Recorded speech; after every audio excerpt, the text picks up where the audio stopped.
We're recording now.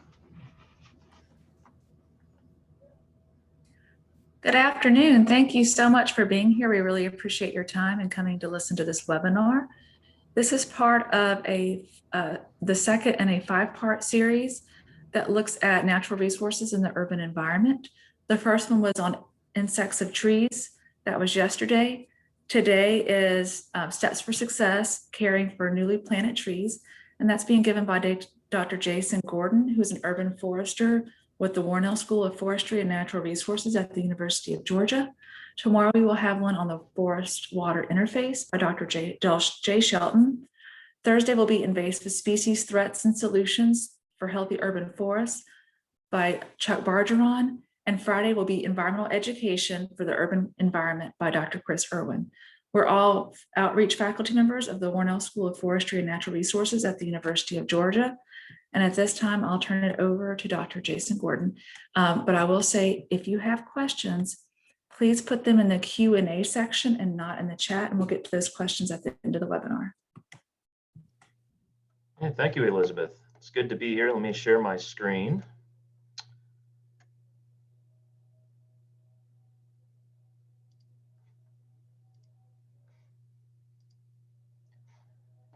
Let's see, Elizabeth, do you see the presentation slides or the presenter slides?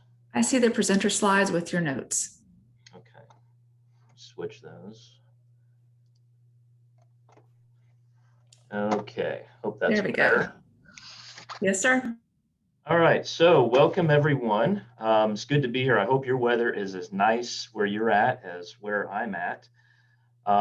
Welcome to Steps for Success. This is basically a tree planting and early care talk for you. And it's a good opportunity to do this. It's timely to have this now in April, because April 30th is National Arbor Day. So happy pre-Arbor Day, everyone.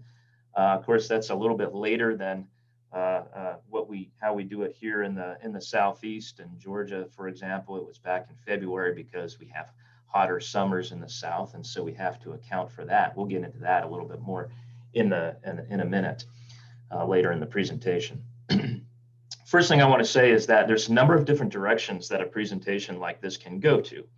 And this kind of content is all over the place on the internet. There's tons of YouTube videos. There's a lot of I think every cooperative extension service has this kind of information out there in some shape or form. I am going to direct this presentation more towards residential homeowners than professionals in an effort to kind of narrow the scope a little bit, and based on the amount of time that we have available here for the presentation. Getting into professionals, they should know most of this stuff already. There's some details about planting in medians of roadways, planting in parking lots, and specifications that are details that professionals would be more interested and more concerned about possibly than residential homeowners. So that's just kind of a little bit of orientation here as far as how we're going to approach this whole thing.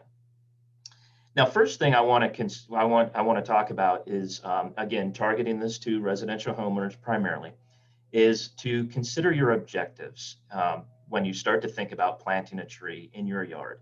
And it's amazing to me how often I talk to people who will oftentimes, I think aesthetics might be the first thing on their mind, and they don't necessarily consider all of these other objectives, all these other benefits that trees can provide within the landscape. So some of these, for example, might be shade or energy conservation is how I kind of like to think about it now in 2021.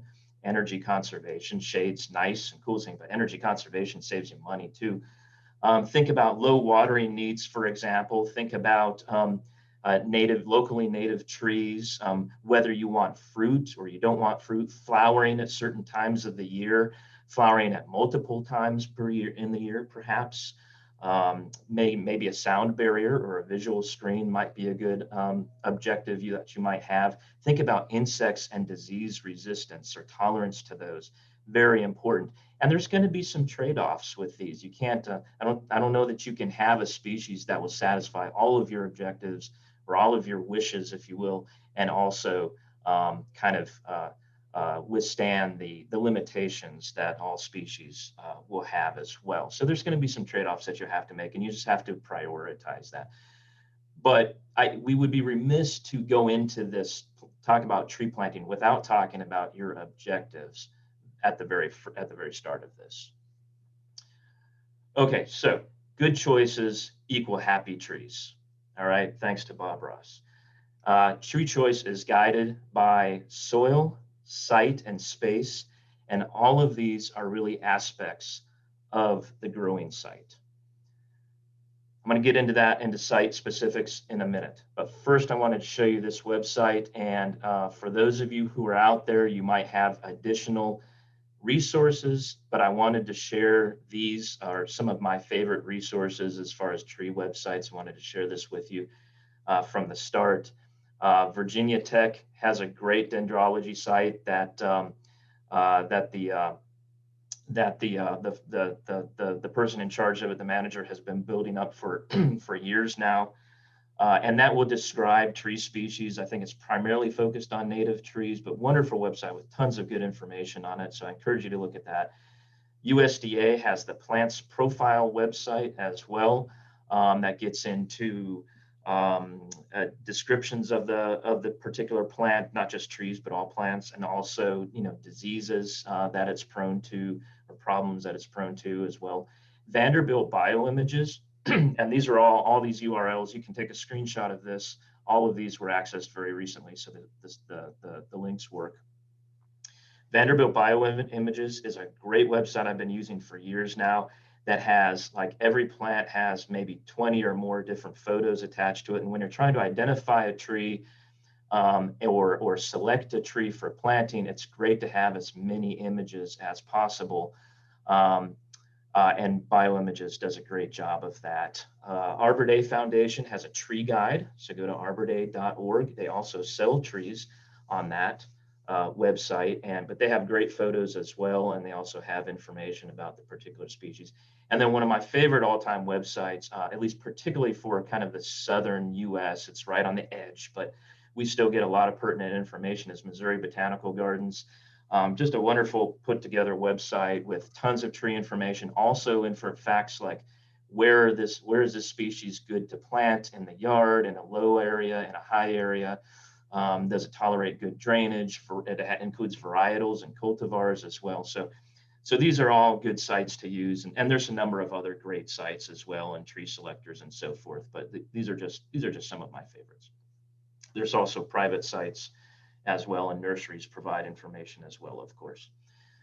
All right, so one of the first principles that we need to think about is don't fight the site.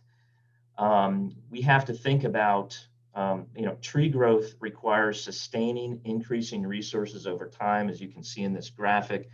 Tree starting off small, and then it gets bigger and bigger. This is one of the biggest problems we have when we have trees that are surrounded by hardscape.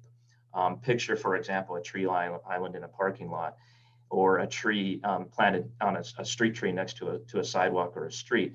That tree uses up more resources as it continues to grow. And so we have to think about those limiting factors on the site, not just when it's young, but as it grows into a more fully mature tree, and then even as a senescing tree, or as it gets older and older. So sunlight is one. You want to measure the total amount of sunlight in the site that you're thinking about planting. Remember, full sun is 6 or more hours of sunlight. Measure that total amount of direct sunlight, and then think about the species. Think about water. Mature trees require at least about 1 inch of rainfall over the entire root zone every 7 to 10 days, depending on how the weather is going, during the growing season, March to October or so. Trees in the establishment phase, which is what we're really talking about here, they may require a whole lot more water. So you got to think about access to water. And then soils. Soils are very important. Most trees require well-drained sites with some moisture holding capability to minimize the stress. Soils are easily arguably the foundation of this presentation, of what we're talking about here, in terms of making a happy tree with good choices.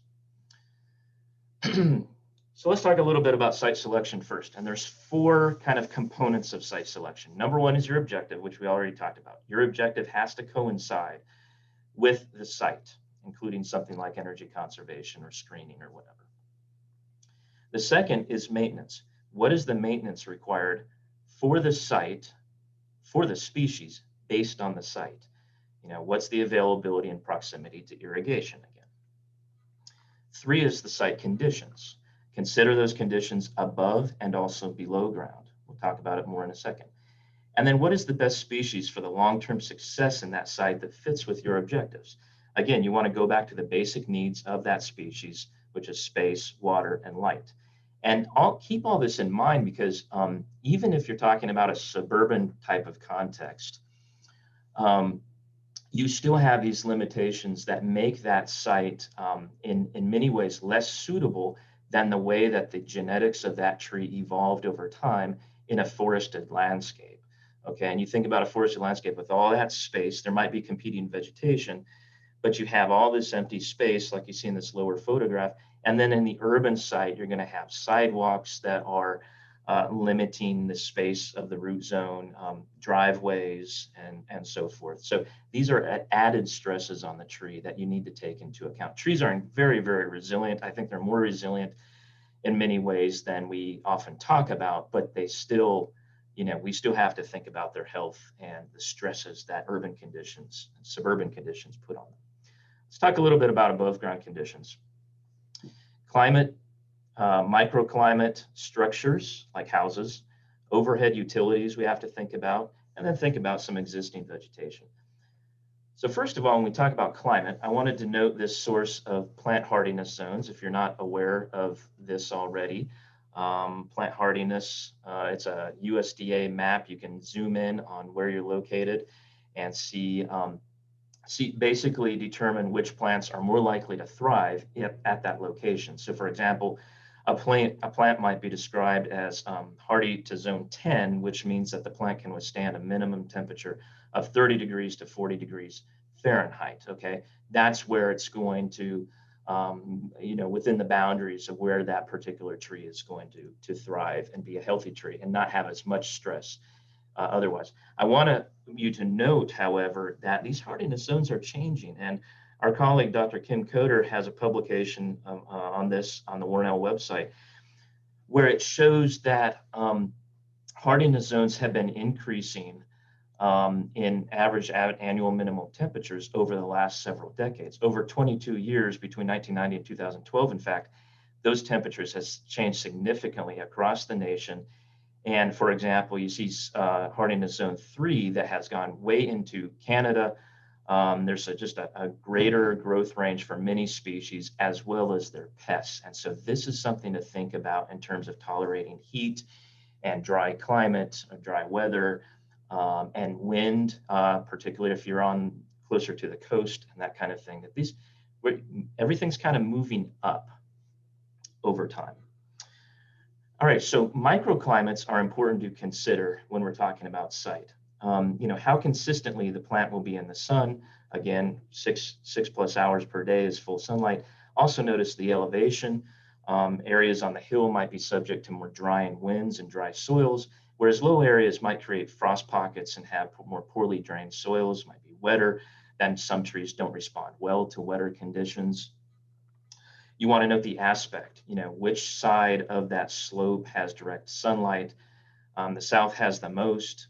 Here in the southeast of the United States, we might want to plant more conifers in the south, on the southern side of the house, where we can have more shade.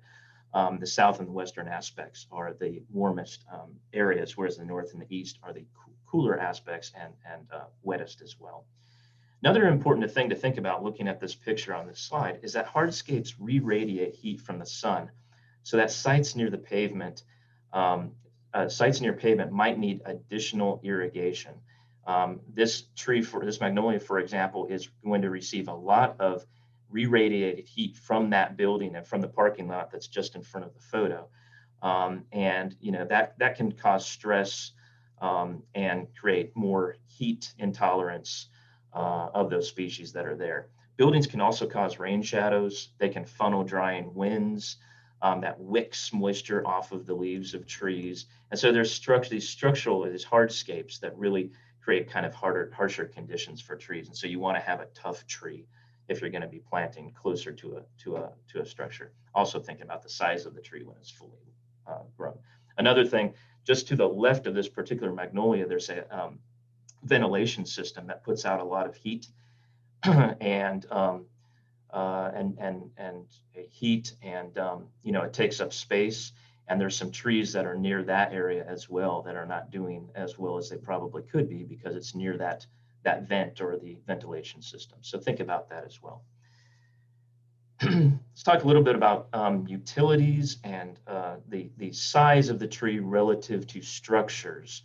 And when we're talking about structures, we're talking about both hardscapes as well as sidewalks and streets as well as buildings. You need to have enough soil surface area for root colonization.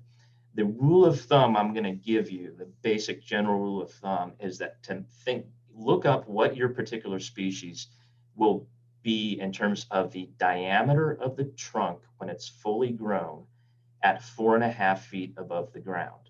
That's known as diameter at breast height, or DBH. Okay, what is the diameter at DBH at maturity? Multiply that by 2.5, and that's the diameter of the planting circle in feet. Okay, and at least have that much space. And we'll get into more specifics with that, but that's kind of your general rule of thumb to go by. You can look at existing vegetation when you're considering a site. Look for leaf scorch and branch dieback. Look for significant dieback that might indicate pest issues. Does the site have a history of rejecting that species? Are there in a dry site condition discoloration of leaves that indicate chlorosis? Or the lack of the ability of the plant to pick up enough nitrogen.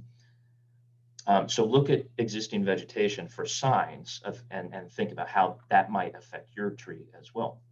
For street trees, if you're planting in your yard near a street, you want to have very special consideration for soil volumes and conflicts with the street or with the sidewalk.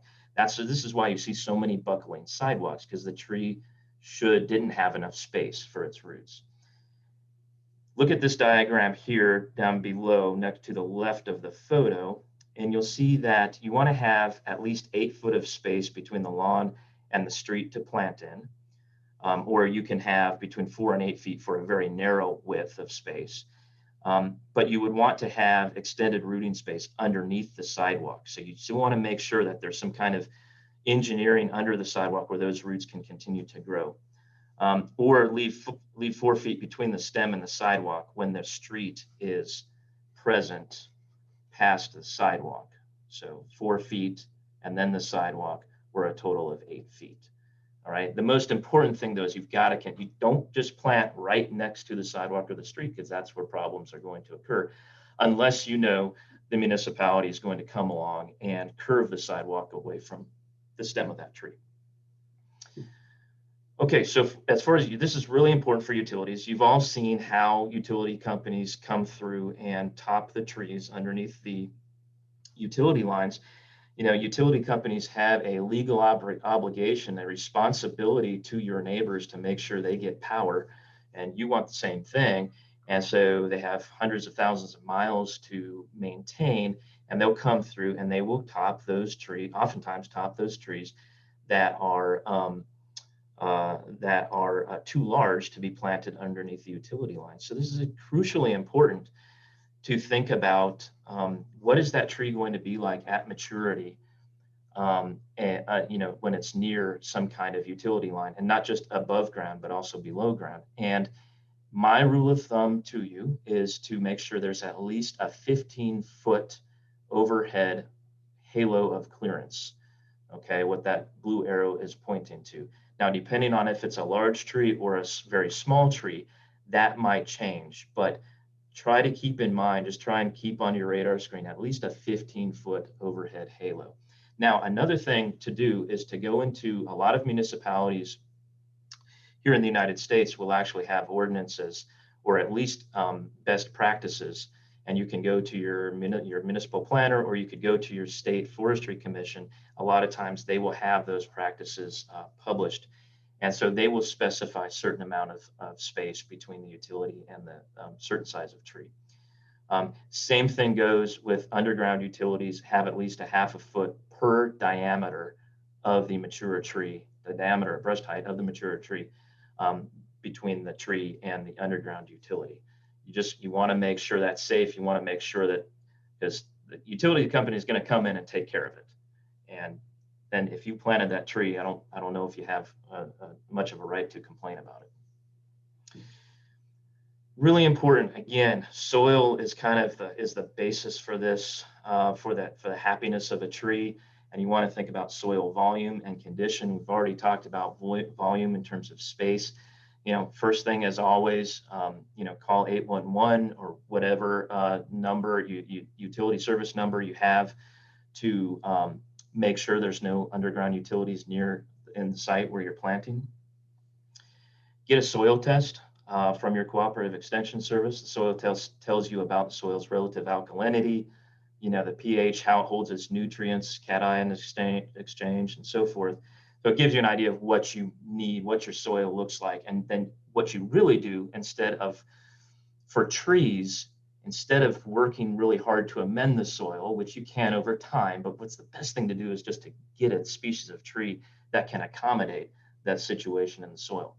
So you want to think, for soil volume, think about the mature size of that tree.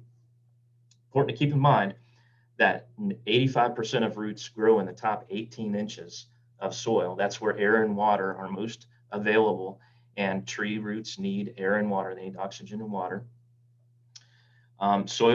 Soil condition, talking about that, soils support water, carbon dioxide, essential elements, and they also provide the support for the tree so that the tree can stand up, right? That's when you see the media after storms, and they show trees that have fallen and lack a root system. That's because oftentimes the roots have been severed because of the street or the sidewalk conflicting with the tree roots, and maybe also because the soil structure isn't strong enough, and it's that wind simply is able to cause a whole tree failure. So the most important thing to think about is pore space. Ideally, roots need about 45% of pore space, and within that 45%, you have about equal amounts of water and air. You can kind of think of this like a brick and a sponge. And so you have a sponge, as you know, with a lot of pore space. There's a lot of air pockets kind of in there. And that would be a lower bulk density kind of soil, like a sandy soil. Then on the opposite side of the spectrum, you have a brick, which would be a high density. And there's not much places where, not much space in there where something could grow, because the materials are so condensed. So we want about 45% pore space in a good soil. In a forest, the soil is very dynamic, but in urban areas, it can lack things, and you can have compaction, contamination, and pH that affects the ability of the tree to take up nutrients. Compaction is one of the biggest problems we have in urban soils, even in residential soils, suburban soils. After the house has been constructed, there's a lot of compacted ground out there. So that's something we have to think about in choosing the species and then preparing the site. Poor drainage. Poor drainage accounts for a high mortality of new trees. Just one thing to do to check your drainage. I encourage this for everybody at the very least. There's a coffee can test. You can go out and look at the amount of clay, silts, and loams using a jar. You can find these techniques on YouTube. At the very least, I encourage you to dig the hole about 12 inches deep and 12 inches wide. Stick a yardstick in there, and then fill it with water, and note how fast that water recedes or infiltrates. If you have a drainage rate of less than about a 1/4 inch per hour, that's a cause for concern. All right, and that indicates that you might need to have extra drainage from the planting hole by maybe having a French drain or a perforated PVC pipe that encourages the release of that water. Otherwise, your tree is highly likely to get root rot as water stays in that site. By the way, a layer of gravel can do more harm than good. That can actually create a perched water table, keeping that water in there where the roots essentially get drowned. Step number 3, select good nursery stock. This cannot be overemphasized, the quality of the nursery stock. And the first thing to think about is that you want to choose trees that are grown close to your site, as close as possible, or at least within the same tree planting zone where you're located. So if I'm in Georgia, ideally I'd want to select stock that are grown as close to me as possible in the state of Georgia. And then you widen your sphere out, South Carolina and Alabama and so forth. And then at the very least, again, you think about the planting zone where that nursery is located. And that's because of the evolution of this genetic code, and you want their conditions to be as similar to your conditions as possible so that that tree is ready to be planted where you're at. Dr. Kim Coder has a long list of idealized specifications for nursery stock. For sake of time, I'm not going to read all this to you. You can go to his publication on the Warnell website that you see referenced here. But in short, no single tree is perfect, and not all of these specifications can be attained. So you have to decide what are the specifications most crucial to your site objectives. You want to have good foliage color that represents that particular species. You want to have a full uniform crown. You're looking for, ideally, for most of our native shade trees, a single dominant leader, no competing side branches. You want well-proportioned trunk and branches, a balanced crown with evenly spaced scaffolding branches. Just kind of think of how when you drew trees when you're little, maybe that's actually the kind of tree that you kind of want to have. You don't want to have scaffolding or side branches that exceed 1/3 of the diameter of the trunk. A really good root flare, which you'll see an example of in a minute, but that's where the taper happens in the tree and it starts to go into the soil interface there. You don't want to be planting a light pole or a utility pole in the ground. You want to see this kind of taper of the tree, the trunk that slopes into the ground. You want to have a good sufficient root ball size, 10 to 12 inches or so for every inch of trunk diameter at about 6 inches above the soil. No major girdling roots. That's a big issue that we have, particularly with containerized trees, is girdling roots. We can correct for that, but we want to try to avoid that by getting good stock in the first place. So here's what I was talking about as far as the root flare. And if you see my cursor, hopefully you do, you see the stem of this tree going into the root ball, and there's this kind of taper or sloping. So and the other thing you want in good stock is these about 2 or 3 really good structural roots. If you see my cursor, these are these main roots coming off the top part of the root system here. And you want those within 3 inches of the top of the root ball. As when they're measured, you can stick a probe down there or a wire about 4 inches from the trunk, and then make sure that those roots are 3 inches maximum, 3 inches or less from the top of the root ball. This on the right side is not acceptable. Those structural roots are way too low, and in that case, you have to compensate, possibly by planting a little bit higher, and we'll talk more about that in a second. So here's root systems that you want to avoid coming out of the nursery. On the left, you see a couple photos of very few, too few absorbing roots. You want the roots on the periphery and the bottom of the root ball to be less than 1/4 inch in diameter. 1/8 of an inch is really preferred. So very small roots and lots of as many absorbing roots as you can get, because those are the roots that take up the water and the nutrients within the soil. Those are important roots. And so you want a large percentage of fibrous roots. On the right is an example of what girdling roots would be once those roots have been washed, that's from the soil has been washed out. And this, of course, this is like a kinked hose. And you know what happens with a kinked hose? It doesn't work anymore. And same thing with trees. It'll actually girdle the stem if it continues to grow like that and basically choke off the stem in most cases. So if you do get girdling roots, we'll talk about some things to correct for that, but my advice would be to, first of all, try and take it back and get an exchange or get your money back. If this happens consistently, you want to find a new supplier. Single leader with well-spaced branches is really important as well.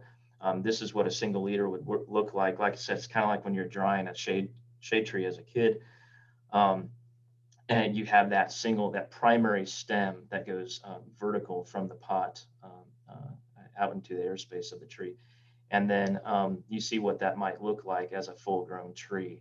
And you keep up that. Now, there are species, of course, that have multiple stems, and that's a natural thing. So you got to kind of have an idea. Do your research first and have an idea of what that tree is supposed to look like before you go out and select it. So stock types, there's 3 of them, and I'm really going to focus for residential homeowners. I'm going to focus more on containers because that's really what you're primarily going to be buying these days. These have gotten a lot more common in the last several decades because they really have a more flexible establishment period and they can store a little bit better than the others. The balled and burlap, are field grown and dug up. They're usually larger trees. And professionals very often use the balled and burlap. And then bare root is another type of stock that is, the reason I throw this in here primarily is because you often see these in tree giveaways. For example, Arbor Day, Soil and Water Conservation District giveaways. And these are less expensive. They're lighter weight. They're easy, very, very easy to transport, as you can imagine. And so they just have a different kind of, there's benefits and there's advantages and disadvantages to all these 3 stock types. But typically, most of us will go to a commercial distributor and whether that's a big box store or whether that's your local feed and seed, and oftentimes we see this container type of stock. So again, the bare root is easy to transplant. You want to make sure there are specifications on how much roots are supposed to spread out, how far the roots are supposed to spread out from that seedling. You want to plant these as soon as you open the bag or whatever it's stored in because they dry out quickly. That's one of the main disadvantages of this. You want to plant late in the season, December or March, while they're dormant. Some species may benefit from sweating, which is basically being kept in a warm, humid environment until the buds have begun to swell, and then you go ahead and plant them. Those are fairly inexpensive, which makes them desirable. And we also do bare root for when we have to plant a lot of seedlings at once. So you have greater flexibility with balled and burlap and containerized seedlings because you have this root system that has soil around it. It's protected by the soil. These are root pruned in the nursery and then they're wrapped so they have a longer establishment period. And that root pruning in advance helps to improve their survival. And so they root prune a little bit, and every year, and then they have to root prune it and cuts out a good amount of roots once they extract that and get it ready for transport, for sale and transport. Remember always to have a couple structural roots within the top of that soil. So we're going to move on to containers. This is, again, what most of us will be purchasing as homeowners. These don't suffer the same amount of root loss as the balled and burlap does once it's being dug up and sold and transferred. But there is that problem with circling roots in containerized trees.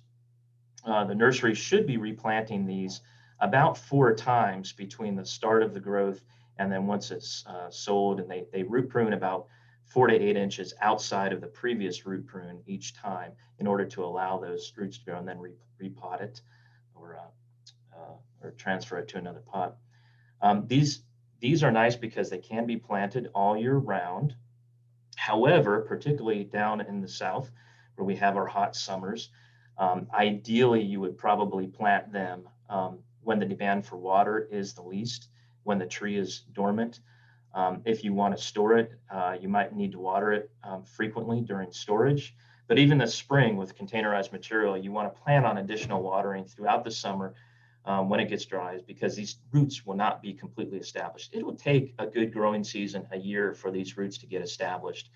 and get happy within the soil, the site that they're planted in. You don't want to be planting when temperatures exceed 80 degrees, just too hot. The roots are going to be very unhappy with that. And then depending on the size of the material, you might have to, larger material might take even longer than a year in order to get established. So these are kind of I found this photo, it's a good photo showing the sizes of the pots. Basically that number 5 pot is, younger trees, lighter in weight, lower priced plant. Most shrubs are planted here. Fast growing natives are here. The 10 is kind of the entry level size. I just bought a 10 with a fig tree in it. These are for young trees and evergreens. Then the 25 is for more mature trees. Getting above number 25 is really, you're starting to get into B&B. Homeowners will tend to go with transport between 1.5 inches, maybe 200 pounds at most. And then beyond that, you start to kind of need professional assistance in order to basically just to move those trees. But also they're large trees, and they need some extra consideration in planting and establishment. Okay, so that brings up a question that is often asked, and that is, the common thought is that smaller stock will establish better and faster than larger stock, but it takes longer to catch up to the larger stock in terms of size and benefits. So Dr. Michael Arnold, who's a researcher at Texas A&M, has done some good work on this. This work was funded by Tree Fund, which is the primary arboriculture funding source, and the USDA. And in short, he found that the first part is true, that smaller stock will establish better, but the time period to parity will vary by species. And I think he had 4 or 5 different species that he tested. So the time period of catching up varies by species. He found that rapid growers, trees that grow rapidly, they'll catch up to the larger containers, which within 3 seasons. The slower growers will take about 5 years to get to parity. So the basic point is that if you can deal without the immediate aesthetic impacts and the ecosystem benefits like shade from these smaller trees, you might want to plant those smaller trees, which are more easily handled, smaller containers and less expensive. And within 5 years or so, they should reach parity with the larger trees as well. But you're putting off what you might want from that tree for several years. Keep in mind, we're on step 4, dig the hole and plant. Okay. Keep in mind that this is what a tree looks like. It's a great illustration by Morton Arboretum in Illinois. Tree roots don't go deep; they go wide, and they're close to the surface. 85% of tree roots are within 18 inches of the surface. So the planting hole has to be wider, not deeper. You want to have the root flare. Again, if you remember back to this image, the root flare where it tapers, you want to have that at or above the soil line. Different species have more obvious flares. Sweet gum, for example, doesn't have much of a root flare. So you can look at where that tree was planted in the nursery and the change in colors on the stem, and hopefully they will have done a good job with that. In most cases, you don't want to plant the root ball more than 1 to 2 inches higher than the surrounding grade. And if you do plant higher, 1 to 2 inches, then that's to deal with your possible irrigation, possible water logging problems at the bottom of the hole. So basically, you want the hole to be the same or slightly less than the distance between the topmost structural roots, these ones I was talking about earlier, and the bottom of the root ball. Planting too deep, you do not want to do. One of the biggest problems we have is planting too deep. It essentially drowns that tree. Wider is better. Kind of a rule of thumb, if you can do it, if you can manage, is 3 times wider than the root ball. On poor quality sites, we recommend at least double the size of the root ball. You want those roots to radiate out within the top or upper 6 to 12 inches of soil. And then you dig that slope at about a 45-degree angle. You want a saucer shape. I like this image by University of New Hampshire Cooperative Extension, because it really shows, you even see specifications on trees as they're sold where it shows a pot, kind of like this one, but without the angling of the sloping of the sides. And that's what you want, is this nice slope, a saucer. And so you want the saucer so that those roots can grow out and then start to grow back up towards the surface where they can get access to those water and nutrients and oxygen. So dig a hole first, and then after the tree has been set, before backfilling, use a spade to kind of slope out the edges to about half the depth, and then allow the soil to fill that hole, and this creates that saucer shape. Loosen the soil on the edges. You don't want glazed edges where the soil, particularly in clay soils, because the edges, the roots will hit those edges and then be trapped and start to circle again, like as if they were growing in a pot. And then you want to leave that soil on the bottom relatively undisturbed. Real quick about clay soils. Clay soils, like we showed before at the brick, there's a high likelihood that the drainage will be poor in these clay soils, so you want to plant a little bit higher. The specification is that in heavy clays, you plant higher, but no more than 1/4 to 1/3 of the root ball should be above grade. Remember, we're really talking about 1 to 2 inches above grade in order to kind of get that root ball off of the standing water and allow the water to then infiltrate into the soil better. About amendments, research has found that it's best to add organic matter to the entire planting site, if possible, not just the whole area. You can use pine, you got to use organic stuff though, pine bark or leaf litter for soil clears. And the best management practice is to use no more than about 20 to 35% of the volume, depending on the organic matter you're using, 20 to 35% of the volume of that fill soil that's in the hole. So you don't want to put in a ton of organic matter. You want to mix it. You want to have primarily that same backfill, because otherwise the roots think of it essentially as again, as a pot. It's not so much that the roots hit the clay and then start to circle. It's the transition that the roots are not used to. They're used to growing in this softer soil with more organic matter, and then all of a sudden there's no transition between that and the hard, denser clay. So, and that's why ideally you want to prep the whole or amend the whole site. So preparing the root ball, you want to number one, cover the trees during transport, because the movement or the transportation, if you have a tree in a pickup truck, tends to dry out the foliage. You can apply anti-transpirants to it to help a little bit as well. But you want to also then, once you get the tree out from transport, address the girdling roots issue. You want to do that by disentangling the roots as much as possible. You may have to slice the roots. One thing to do is to slice about 1 inch in, 4 vertical lines along the root ball. Slice 1 inch in to get a lot of those circling roots that are within the root ball that you can't necessarily see on the outside. There is some inconsistent research right now about using kind of a box cutting method, where you take, like you see here in this photo, where you cut off the outer inch or so of the entire root ball. You got to be really careful doing that, because you could potentially cut off too many of the roots. And of course, that would cause stress. But of course, also causing that kind of stress is preferable to the girdling roots. You have to get rid of the girdling roots first. So take that tree. You want to hold that tree by the root ball primarily. You can put your hand, like this person has, left hand on the stem, close to basically on the flare, close to the root ball for stability. But you do not want to hold that tree completely by the stem. Thin bark trees may need padding. Orient the tree, if possible, by the same direction that it was in the nursery.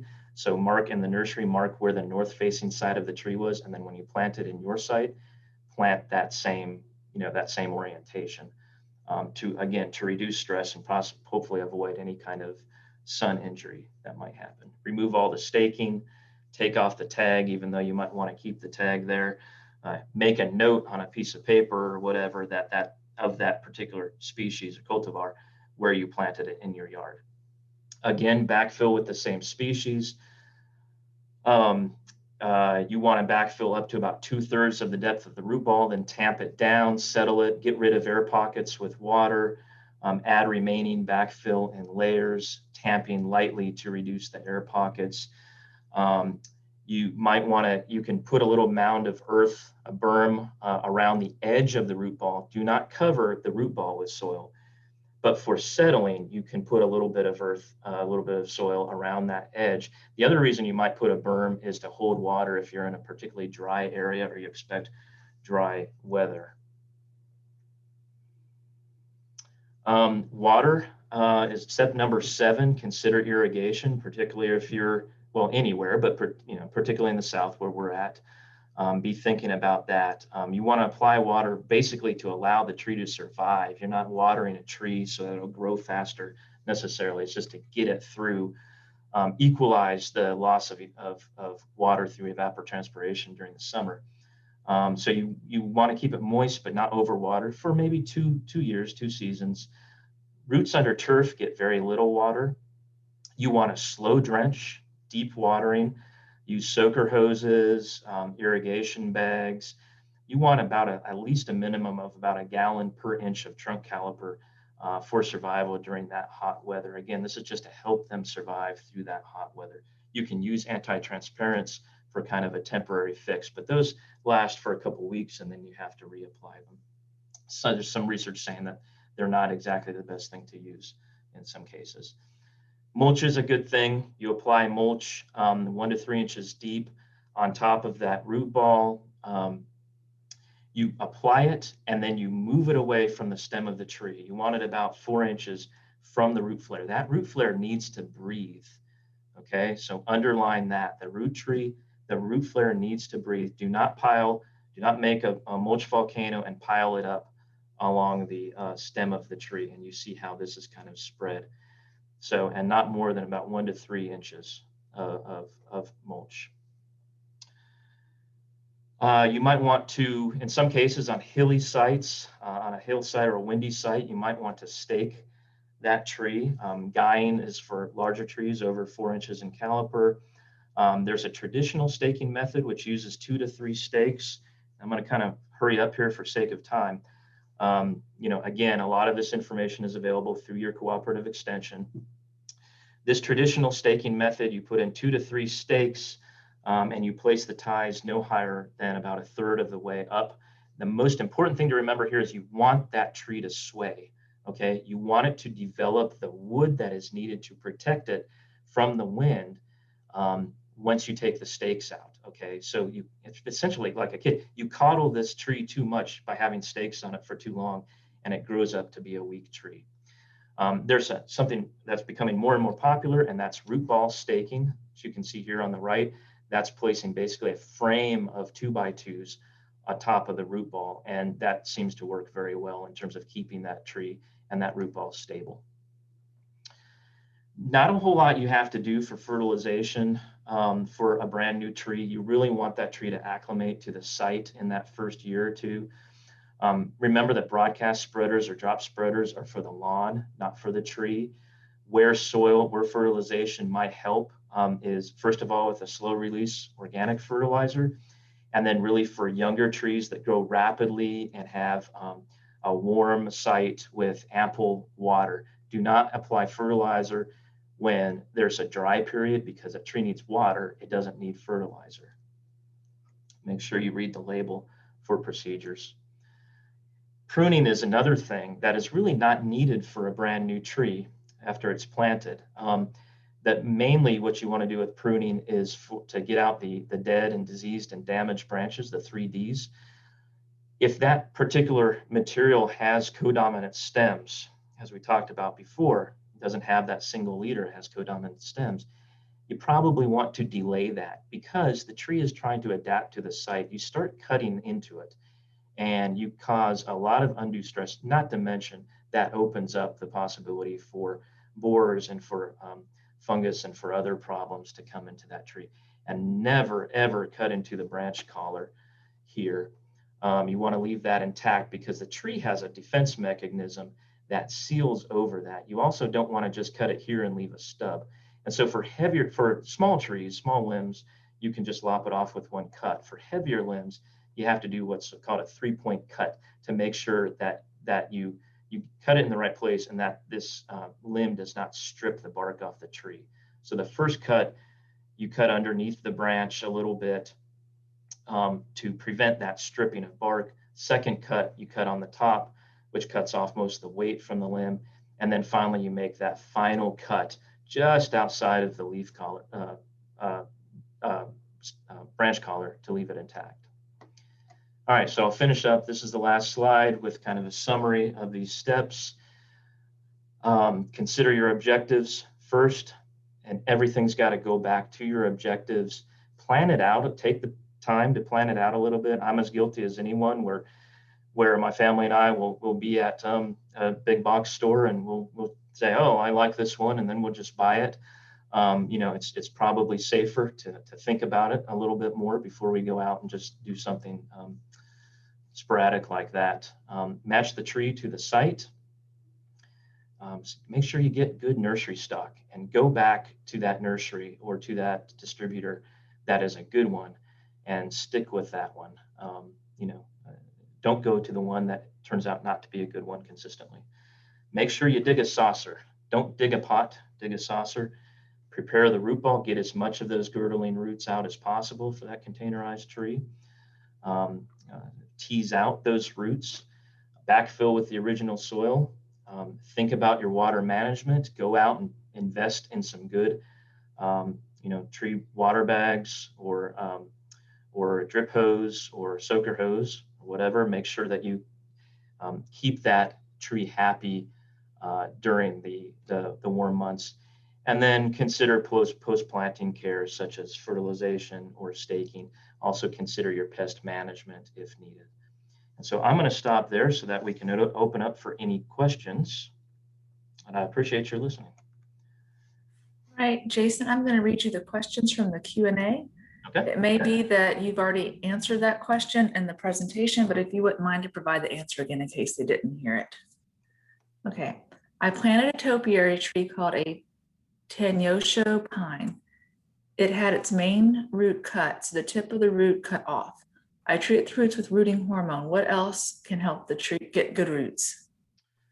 Well, so the research is mixed regarding rooting hormones for trees, for woody plants like trees. The main thing is to, like I said, make sure that it has good soil structure. Above all, make sure that it has enough water that it needs and not too much water, but keeping it moist. As a brand new tree, that's really the best thing that you can do. All right, the next question. Could you please talk about the new tendency in fruit trees to plant them in groups with short distance, about 12 to 24 inches among them? I cannot really talk about fruit trees. That's not something I deal with. And fruit trees are as a horticultural area that is a world in its own. So I'm sorry, I can't talk about that.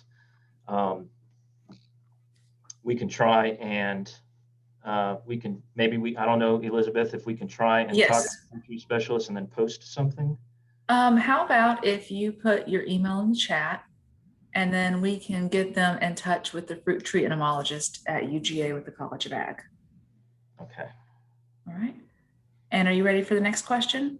Shoot.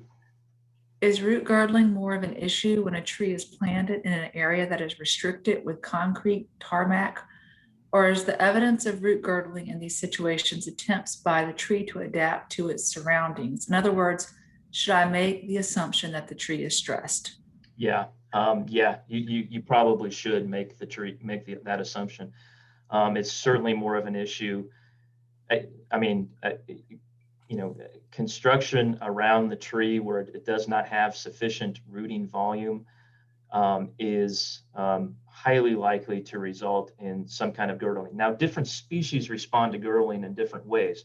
And you can have a girdling tree. I thought about putting in a picture of here of a tree that is, I believe it was a water oak that must have been towards the end of its life cycle and clearly had girdling roots, but this particular tree was doing okay. All right, and that's important to remember, is that there's not a lot of hard, fast, steadfast rules with this. There's tendencies, okay, and statistical tendencies. And so if that tree is surrounded by tarmac, by concrete, then it is likely that there's going to be some girdling, particularly if it was planted there already. And yeah, and then it's going to be stressed. All right, moving on to the next one. We've got about 5 more minutes, so we'll try to get through as many of these as we can. I will be planting about 25 bare root tree seedlings, roughly 3 years old, in a few weeks. Can you say anything about how to appropriately plant bare root trees? Oh, okay.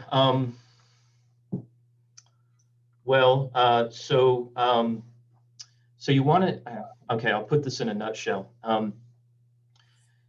Dig, with a spade, and a lot of times we'll use, so 25 is not that many. You can just use a spade. I actually planted about 105 or so last year with a friend, and we used a typical spade, 10-inch spade shovel, or a trenching spade.